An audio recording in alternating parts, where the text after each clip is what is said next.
What's the juicy drama going on in your workplace?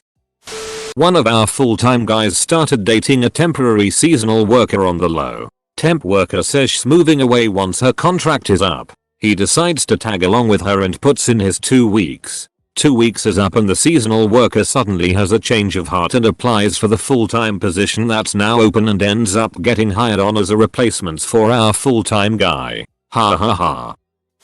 A water fountain in one of our buildings erupted in fire. No one is sure how a water fountain gets caught on fire.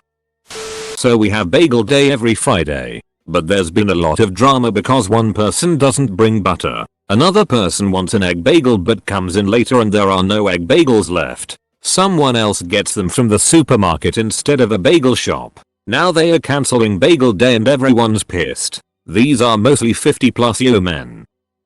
45 M. Your old co-worker got caught having an affair with another co-worker who is 18. F. To top it all off, they worked in the back of the building alone together while his pregnant wife was the receptionist up front.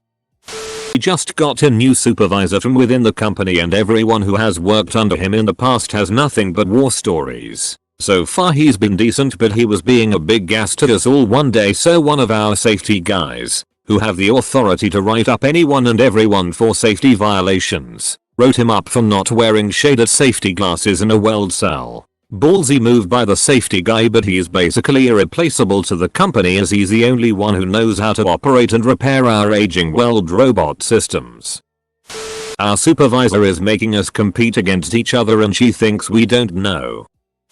Well, 2 of the 17-year-olds working here started dating and then like 4 months later, they are pregnant and trying to work extra hours to get their own place. My team lead is pregnant. She's only 5 weeks but was so excited she had to tell someone, so she picked me. It's a secret. Poor thing is suffering morning sickness so badly. I've been bringing her ginger ales and crackers in secret. In a company of 30, there's us 2 and 1 other woman. All the bosses are males. I don't think there's ever been a pregnant staff member here before. Hopefully they are nice to her. A 35-yo manager might have been dating a 19-yo cashier. Very hush hush but rumors do spread. Then they got caught kissing in the refrigerator.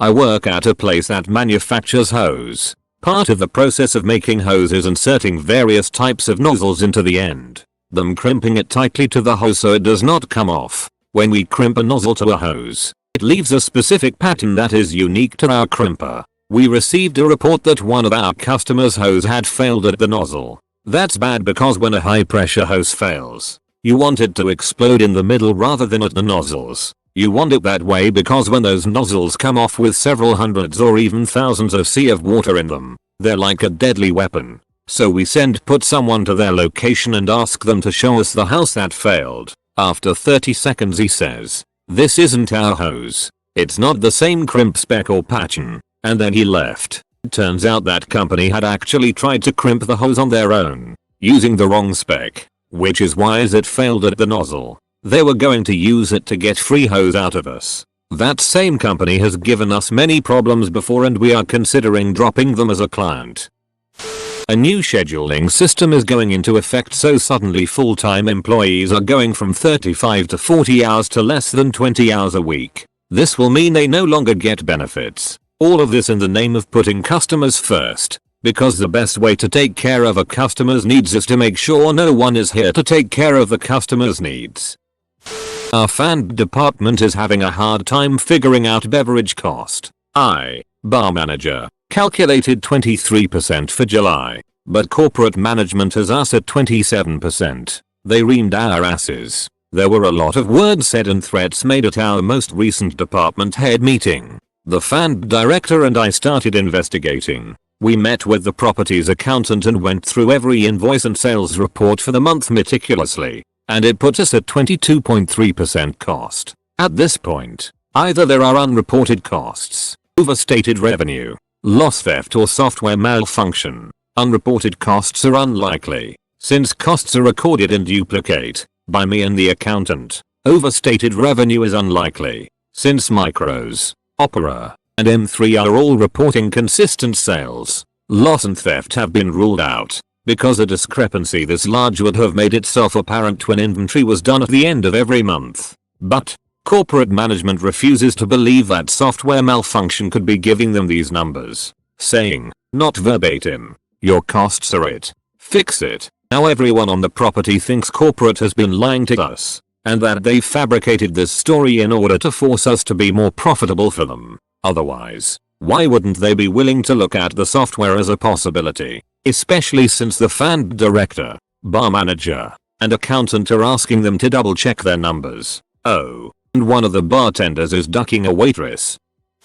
Boss went out drinking with his 2 favorite pets. He bragged about getting a guy fired that he didn't like and told them who else is on his hit list. What boss doesn't realize is that his 2 pets are the biggest gossip snitch / two-faced little whispers. Hey boss, if someone tattles and gossips to you, it's a guarantee they are also gossiping about you. Didn't happen today, but a few years ago when I was working for a 100-person contact center in New Zealand, it was pretty obvious that my manager, M, at the time had a bit of a thing with another manager, F. Lots of flirting. And while my manager normally had a bit of a personal space radius, that completely dissolved when the other manager was around. But for the most part they kept it professional. Their personal lives were never the topic of conversation. It was just a bit of an elephant in the room. The occasional "Hey, did you see M and F arrived at the same time this morning" comment, but nothing too outlandish. So one day, my manager doesn't show up to work. That's not too out of the ordinary, except for around 11 AM in the morning, when a random female visitor we'd never seen before stormed into the office, and before our receptionist could ask her who she was here to see, she screamed out, "Where's the cunt that's been ducking my husband?" Manager F was out of the office at the time, and while I don't think manager M's wife knew who she was looking for, it took a few moments for staff to calm her down, convince her to give up her search, and find her a quiet room to sit down in before leaving on her own terms. Manager M came back to work after about a week, and Manager F resigned a month later. I'm not sure if it was related, but likely. At the restaurant I'm currently working at, my friend is now FWB with her ex-boyfriend's close friend, while the ex-boyfriend is desperately trying to get back together with my friend. However, he is clueless about what's going on between my friend and his close friend. We all work in the same kitchen. Edit. Clarity. I don't want to say too much because I don't want to out myself, but I'm pretty sure a girl I work with murdered our coworker.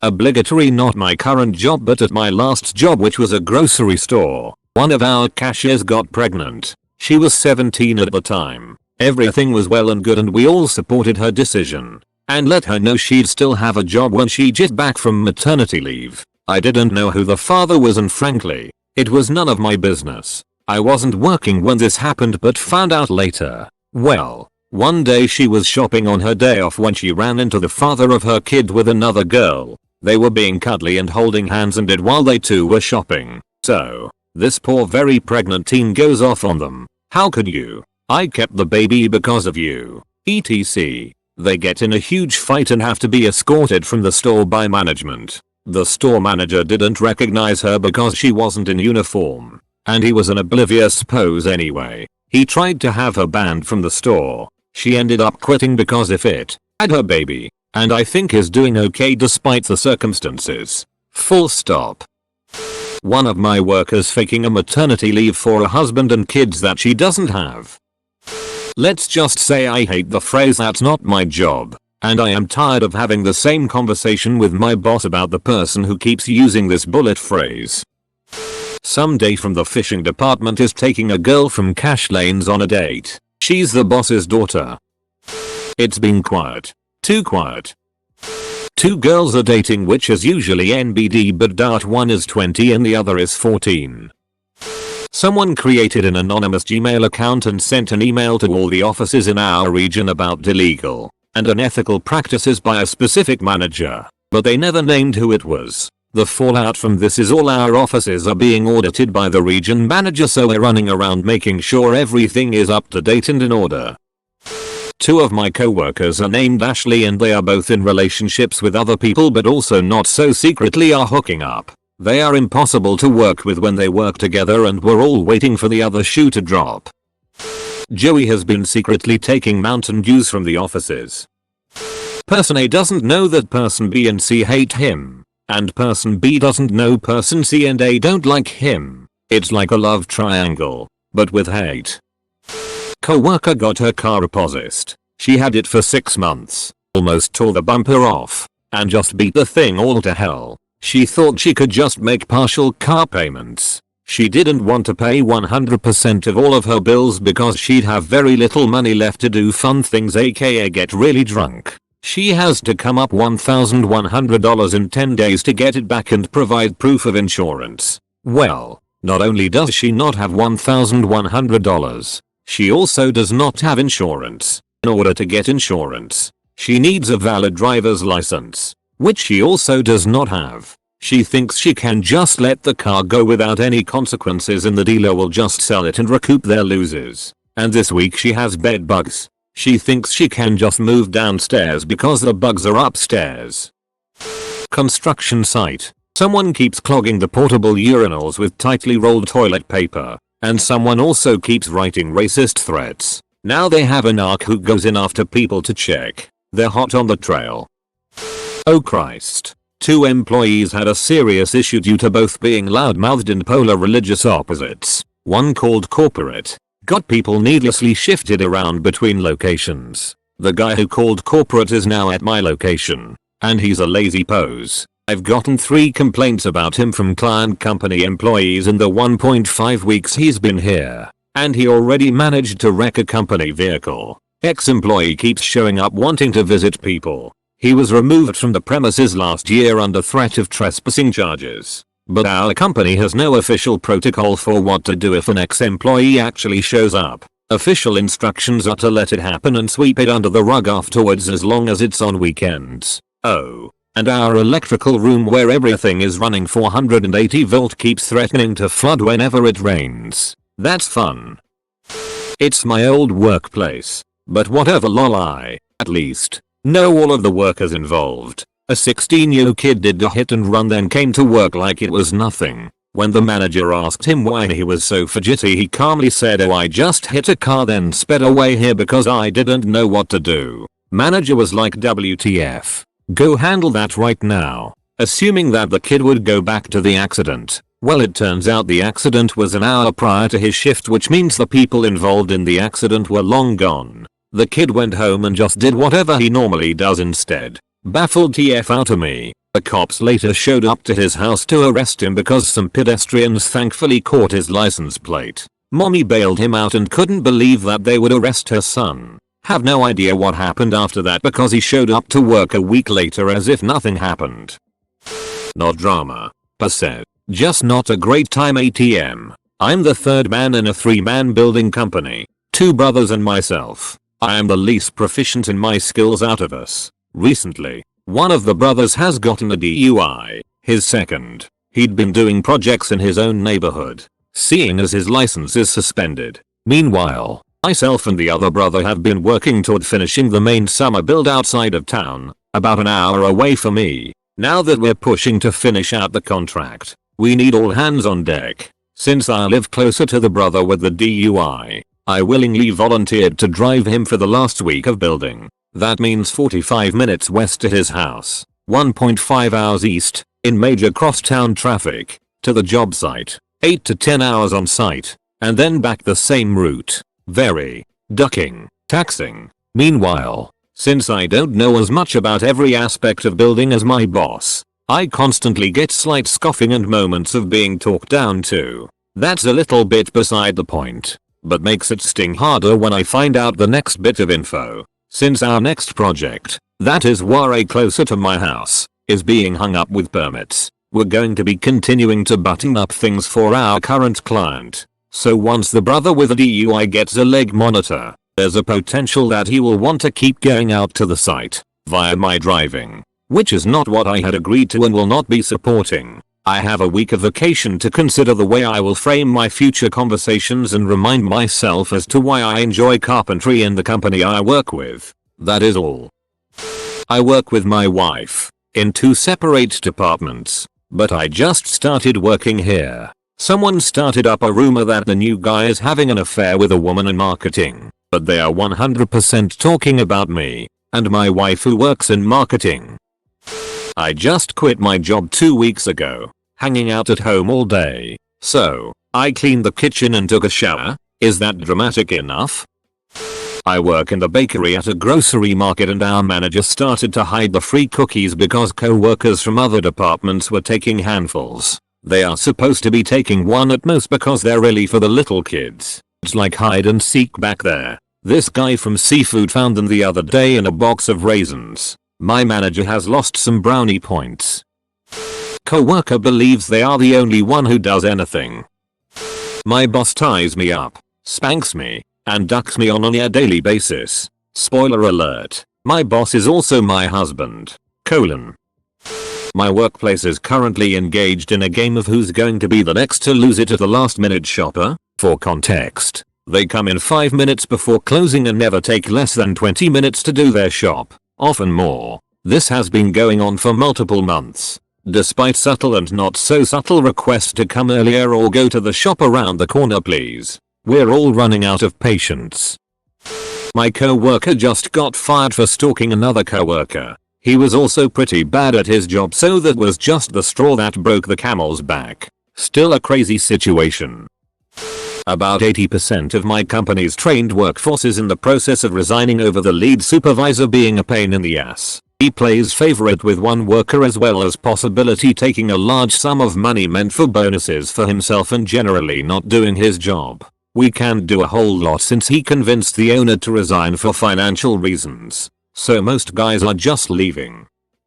It's not juicy, but almost 3 months ago my co-worker suddenly died. He was diagnosed with a mild form of cancer the year before but was just declared cancer-free. 2 days before he died I saw him for the last time. I'm currently on maternity leave and visited my workplace with my baby. His family never said what it was he died of, so it is rumored he committed suicide. I was very close with him. He was 61 and could have been my father, and I guess to some degree I saw him as a fatherly figure. He was my role model when it came to work, and ever since I've started working there 6 years ago I've made it my goal to become like him one day. I'm starting work in 3 weeks again and I can't even imagine how it'll be without him being there. We were always the first ones at the office. We used the quiet time in the morning to talk about our day and private life over a cup of coffee. We've always worked Christmas Eve together as the only people at the office. He always wrapped his wife's presents at the office. We were not just colleagues but friends.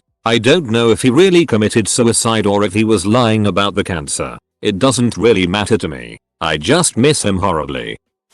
We recently got a new GM who seemed fine at first, but it has become increasingly obvious she doesn't know what she's doing being a manager. She's been giving everyone at ours except a few people she likes, basically because they're friendly with her, not because they're especially good at their jobs or preferred by customers, and is terrible at keeping track of who needs what days off, even when they text her, write notes, puts it through the online system, etc. My department supervisor. We make up most of the profit of the store, and under previous GMs our supervisor was basically our boss with very little interference from the GM. Is thinking of trying to transfer to a different store, which would probably lead to a bunch of other people quitting, beyond those who already have or are planning to.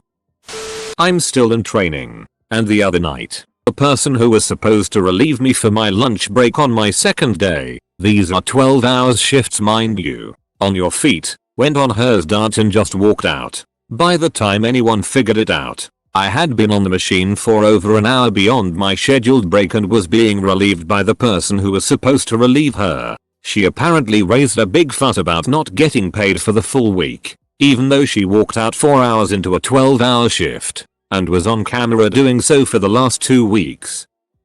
Our sports teacher is jumping ship to teach at a school that lets him teach what he was trained to teach. Media English. He put his notice in 2 weeks before the end of last term, and is set to leave in a couple of weeks. The deal was that he'd train up the new hire. However, no training has occurred because no hire has materialized. I had a look online, and there's no job adverts for the position. He's been told that he's not allowed to tell anyone that he is leaving, even though he's only got 2 weeks left. The principal was rather annoyed that some of us do know that sports teacher is going. I think the plan is to not hire anyone and try and guilt him to stay on because there's no one to take the position. We're already a teacher down, with a number of teachers teaching subjects they aren't trained in. So we can't fill the position internally. Escape. Sports teacher. Run far.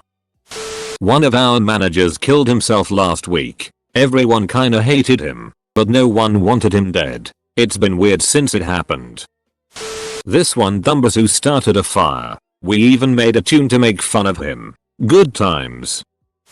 The PT clinic I used to work for has been taking off the books. Cash only male patients for osteopelvic work. I left in spring and they haven't hired a new person yet. When I left they already were having trouble filling days with appointments and the owner would leave in the middle of the day between appointments to take her kids to auditions. Then come back late while patients waited. TL. Dr. PT office is definitely devolving into an expensive illegal brothel for happy ending massages and butt stuff. Not drama per se, but one of our corporate perks is that each month, the company allocates a snack budget to each team. It's about $20 per person, per month. So if your team has 10 people, you have $200 a month to spend on snacks. When our team lead asked us what kind of snacks we wanted, one person asked if it had to be a snack or could it be a big meal. This got us thinking. Of course $200 isn't going to be enough for 10 people and technically, you are supposed to spend it all in that month. No carryovers. So from the start of the year, our manager has been buying gift cards to a local steakhouse and now we have over $1,000 saved up. We still bought some small snacks so it wasn't suspicious. And we're now planning our big dinner. It's been fun keeping it a secret and this has really helped team morale. Numbers and exact saving method have been slightly changed to keep it somewhat anonymous. There is 50-something-year-old lady that acts like she's ducking 12. It's like she never grew out of that phase in her life. And she loves being rich to everyone. She's a very pointsonous person and I think she likes making herself mad lol. I don't understand her. We got an office kitten and the boss spends hours per day either playing with the kitten or browsing Reddit. And sometimes she disappears for a nap in the afternoon. It's questionable as to whether or not she gets any work done. Full disclosure, self-employed, work from home. I'm said boss. Kitten tax. The VP of our department retired with no advance notice. We received an email from the president of the company that basically said, today was the VP's last day after 40 years at the company. Everyone assumes this means this was a forced retirement or firing. Everyone else who has been with the company and retires has an announcement and party. I'm waging a one-man war against about half the staff. Working nights at a hotel. I'm not generally awake when they hold meetings. Nor do I see very much of the management team. So about half my coworkers are getting into this habit of saying, well, why not have night audit do IT? They believe in their hearts that my night is spent sitting around playing online or watching TV. In reality, while I do get considerable downtime, it's because I need to fix any issues that pop up entirely on my own. On a bad night, I barely have enough time to do my actual job and handle all the guest complaints. Imagine my dismay realizing that in the last year my workload has nearly doubled. So for the last 2 months I've been emailing management almost daily to express either that I had to make a choice about what work got done, or to explain to them as professionally as possible that such and such a task is not really a feasible addition to my shift for such and such a reason. In effect, diplomatically telling them to take that task and shove it up someone else's ass. I'm not currently popular with my coworkers, but I have such a solid track record that none of them can openly speak out against me without cutting their own throats. My boss suddenly started mentioning her PhD. Weird, I thought. She never mentioned it before in the 4 years I worked with her. But she definitely wouldn't lie about that, right? I had to find out. I searched graduation records. I checked for theses. I checked websites for labs she would have studied in. There is not a stitch of evidence anywhere that she has a PhD. I am now convinced she doesn't even have a master's degree. She's lying to coworkers, clients, and investors. When she meets with actual PhDs in her field she embarrasses herself. I wish a client or an investor would just ask for proof.